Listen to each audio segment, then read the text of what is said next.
Hawk Nation. It is officially basketball season, and it's officially playoff time for your Rockwall Heath Hawks and Lady Hawks. I'm Chris Curtis. You might recognize this guy next to me. He is the voice of the Heath Hawks basketball team, Lady Hawk basketball team, and of course the Rockwall Heath Hawk football team. And Steve, you've been showing, doing your little basketball swing now. Now we're starting playoff time. I know it's election season and all, so this might be a State of the Union for our basketball teams per se, but let's start with the Lady Hawks. They had a tremendous season, finished second in 12-5A. New head coach Laura Jenkins. Talk about how fun this team has been to watch, and they're really starting to enjoy basketball here, especially on the girls' side in basketball. Yeah, they are.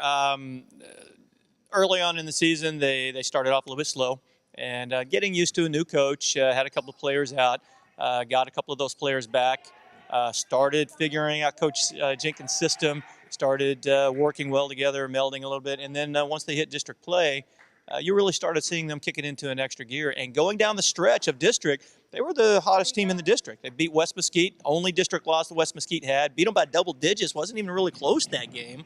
I believe that coming into tonight's contest, including the win the other night in the playoffs, they're on like an 8-game winning streak now. So they've done really well. They're really playing as well as anybody going down the stretch here, and it's really a lot of fun to watch them. And if you haven't talked to Coach Jenkins, she's really a fun person to talk to. She comes from a great storied program as far as winning championships, and just talking to her, it seems like the girls have really meshed with her and realized, that if we start winning and showing improvement, people are going to show up, and basketball is going to be fun here. And she's really brought that here to Heath High School. Yeah, I don't know that they knew what to make of her at the beginning, because she's a completely different than the previous coach, Coach Gabbard. He was a little mellow, laid back, a little more low key. She's a little more intense. She doesn't mind ratcheting up the intensity and demanding a lot of her players.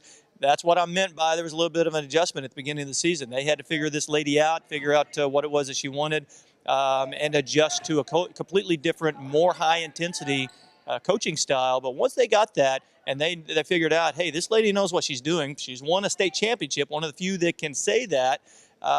So once they figured that out and figured out she knows what she's doing, that's when they really bought in, I think, and that's when you started seeing some quick improvement. And of course, as the bell rings here, we're at Heath High School. But of course, to all our Heath historians out there, we aren't sure if the Heath Hawks have actually, or Lady Hawks have won a playoff game until last Tuesday night.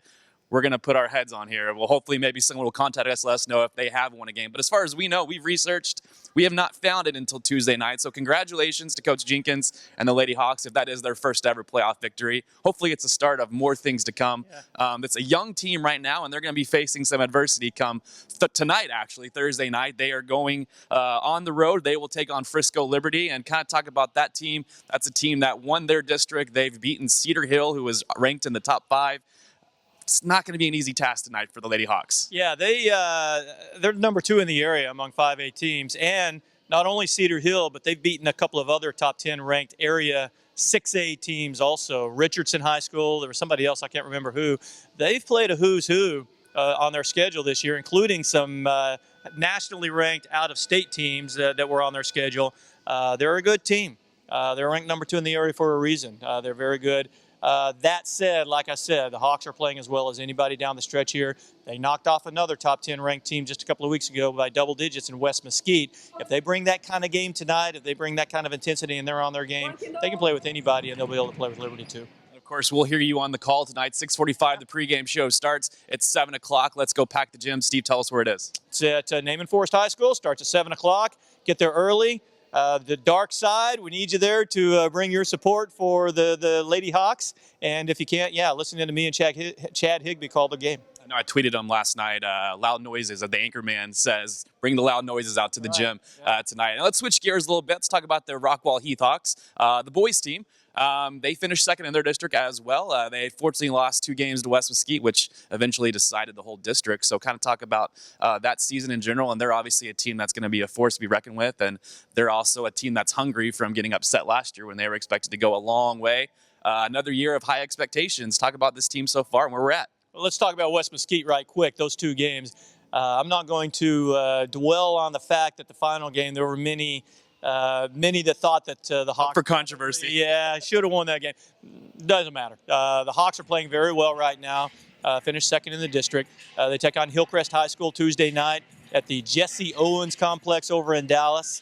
8 o'clock Tuesday night. They're playing really well. Coach, to his credit, also he doesn't want to go into the playoffs resting on his laurels. What does he do? He schedules a game on Friday night against one of the top 6A teams in the area, Cedar Hill, just to keep his guys tuned up, get them hardened up and ready for the playoffs. And so, yeah, they're playing well. Just a little known fact, they're one of only 2 or 3 teams in the area that's ranked in the top 10 in both offense and defense, ranked 6th in the area. They're playing as well as anybody right now, too. Again, if they're playing on their game and they're hitting on all cylinders like they're capable of doing, they can play with anybody, and this could be a long run. And Coach Waters is obviously a very fun guy to be around, to talk to. You follow him on Facebook. He's very passionate about his basketball team. Is that something these kids really love playing for and seeing that? Because I know I've talked to a few, and they love the energy, and it's every practice seems to be just go at it. And as you mentioned, Friday night, we're not playing a layup. They're playing one of the top teams in the state, so it's nothing easy. Yeah. Coach Waters preaches we don't back down from anybody. He's confident. He's confident in his guys. He lets them know constantly how confident he is in them. He holds them to very high standards because he knows how good they can be. And, yeah, they respond to that. If you've got the backing of your coach, if you know that he's got confidence in you, that gives you confidence too. And they know if somebody's faking, he ain't faking. He knows how good this team can be. He's got confidence in them. And that goes a long way towards supporting them and moving them upward and onward. All right, Steve, so we'll see you on the call, 6:45 pregame for that game on Tuesday night. It might be a little delayed as far as starting times. I know there's a game before Rockwall Heath on Tuesday night. So 7:45, not 6. 7:45, 8 o'clock. There you go. Yeah, so we'll see. You keep me on my toes. Yeah, so watch. We'll try to update you on the website as far as what time or what it's looking like on the game. Actually, we want to see you all out there, but if you can't make it, yeah, listen. Throw the earphones on, too. Yeah.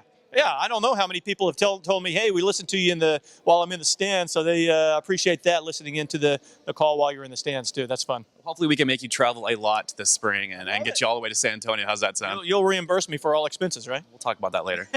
Yeah. Of course, tonight it's the Lady Hawks. They will look to win the area championship. I know they've probably never done that before, so that'll be a great thing for Rockwall Heath if they can add that to their trophy case. We'll see you at 6:45 on the pregame show tonight, 7 o'clock tip-off. Steve, any final words as far as basketball season? It's playoff time. It's a fun time. No, I've been looking forward to doing this because it meant that the team is ready to roll and both teams are in the playoffs. So the fact that you and I are doing this, it means a lot of success so far. And, yeah, we're looking forward to a fun playoff run. All right, guys, we'll see you tonight. And don't forget, go Heath Hawks.